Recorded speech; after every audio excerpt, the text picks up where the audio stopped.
Oke, assalamualaikum warahmatullahi wabarakatuh. Perkenalkan, nama saya Muhammad Afal Farizi dari kelas 12 TKR 1. Di video kali ini saya disuruh untuk membuat tugas video mengenai sistem starter dan pengukurannya. Oke, untuk yang pertama pasti siapkan alatnya seperti dinamo starternya, baterai, terus juga perkabel-kabelan.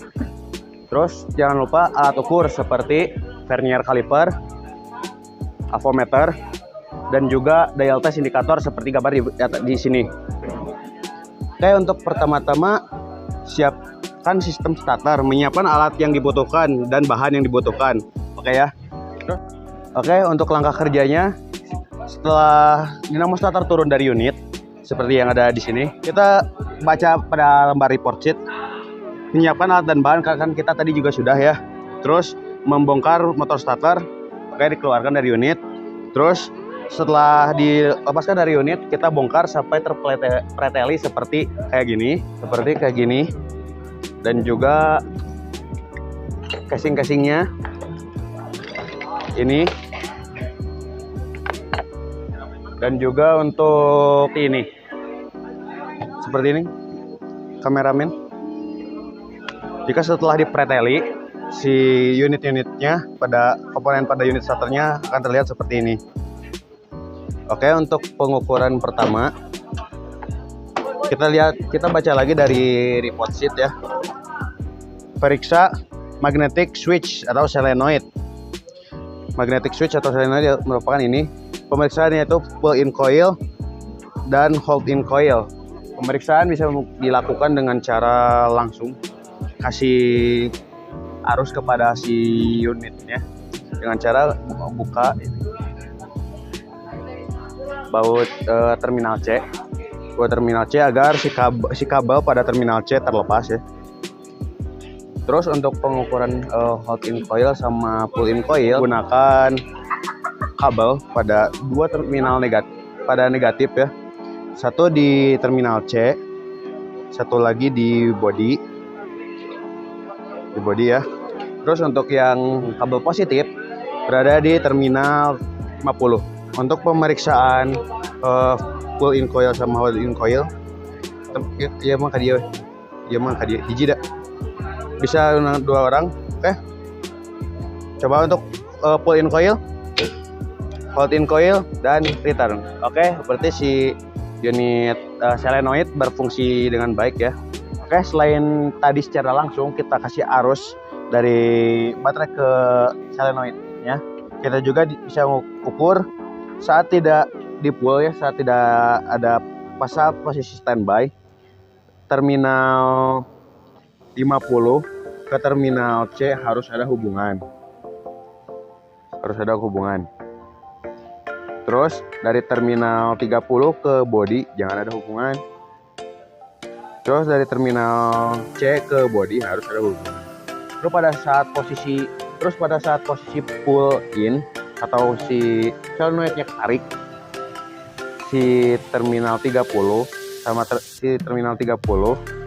terminal C harus ada hubungan ya.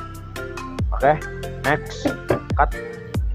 Pemeriksaan armature coil. Pemeriksaan terputusnya sirkuit pada armatur. Pengecekan dimulai dari komponen unit armaturnya dengan si pin-pin komutator menggunakan avometer. Avometer siapkan di kalibrasi di ohmmeter. Pastikan si avometer dalam kondisi bagus ya. Terus kita kan tadi suruhnya periksa sirkuit, setiap sirkuit pada komutator, setiap komutator kita periksa satu persatu. Oke, ada ya. Tidak ada terputusnya sirkuit, berarti si hubungan antar pin di komutatornya masih bagus. Terus pemeriksaan massa pada komutator. Jadi si armaturnya ini diukur dari si armaturnya ini ke si body. Jangan ada hubungan. Nih, dari sini ke si body jangan ada hubungan. Kalau ada hubungan kemungkinan besar terdapat kebocoran. Kita lihat ya, harusnya jangan ada.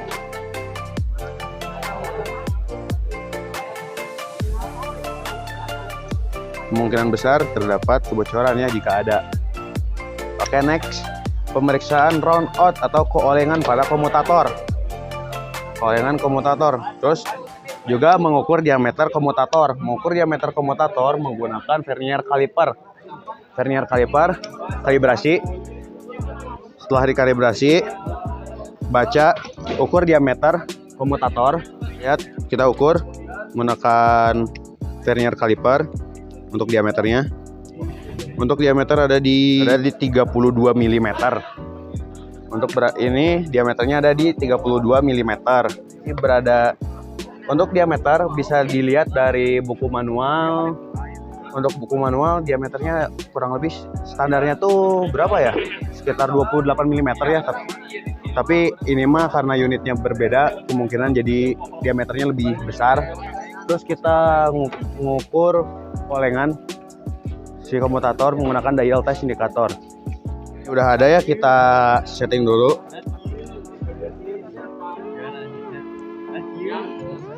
Kita menggunakan V-block untuk menahan si komutator.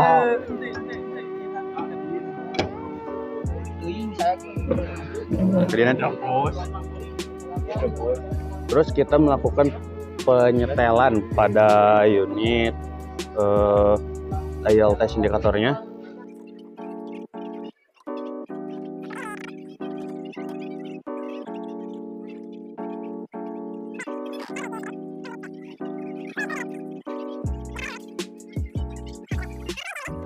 Oke, setelah penyetelan kita lakukan kalibrasi sampai si angka 0 sejajar dengan garisnya. Oke, udah sejajar, kita kasih tanda dulu menggunakan tip X ataupun apalah itu. Yang penting dikasih tanda. Oke ya, setelah kita kasih tanda, ini agak bergerak ya, kita setting lagi. Oke, kita lakukan pengukuran round out atau keolengan pada terminal komutatornya dengan cara diputar pelan-pelan sambil dibaca. Oke, aman. Turun 0,01 mili.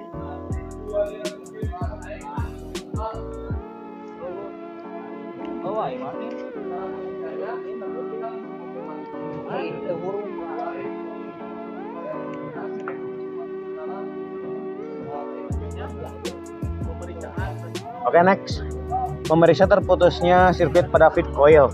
Oke ya, karena contoh kali ini feed coilnya cuma ada 2 kutub, jadi kita cuma bisa mengukur si feed coil antara kutub satu dengan kutub lainnya. Oke ya, ini tidak ada kontinuitasnya. Kemungkinan besar si sirkuit feed coilnya sudah terputus. Karena yang dua lagi tidak ada, jadi kita skip. Kita lanjut memeriksa hubungan massa pada feed coil. Jadi salah satunya kita hubungkan ke massa ya. Salah satunya kita hubungkan ke body massa, satunya lagi ke si feed coilnya. Oke ya, harus tidak ada hubungan. Kalau ada hubungan berarti ada kebocoran dari si lilitan feed coil ke massa. Oke, next, memeriksa sikat. Memeriksa sikat, mengukur panjang sikat, memeriksa pemegang sikat. Kita lakukan pengukuran panjang si sikat atau brush ya. Kita ukur menggunakan vernier caliper. Kita kalibrasi dulu ya, dari sisi sejajar 0. Terus kita lakukan pengukuran panjangnya si brush. Oke, panjang si brushnya 9,20 mm, 9,25 mm. Untuk standarnya berada di 10 mm ya. Untuk standar minimumnya ada di yang dituliskan di bawah ini. Oke, selanjutnya kita mengukur pemegang sikatnya atau pemegang brush ya. Pengukuran kita menggunakan avometer. Seperti biasa kita lakukan di ohm dan kita kalibrasi dulu. Untuk ini kan ada kayak stoppernya ya, ada plastik. Salah satunya ini, kan ini yang ada, yang enggak, ini yang ada plastiknya. Salah satu dari ini tuh positif dan negatif. Karena ini ada plastik-plastik, kemungkinan besar ya, kemungkinan ini positif. Dua ini harus ada hubungan. Terus yang nggak ada plastiknya harus ada hubungan juga. terus melakukan penyeberangannya dari yang ada plastik atau positif ke negatif harus gak ada hubungan. Begitu juga sebaliknya. Oke ya. Jadi positif harus ada hubungan, negatif sama negatif harus ada hubungan, dari negatif sama positif jangan ada hubungan ya. Oke, next pemeriksaan pada job sheet, memeriksa kopling starter dan roda gigi pinion. Kita lihat roda gigi pinionnya apakah sudah haus atau belum ya. Kan ini roda gigi pinionnya masih bagus ya, oke.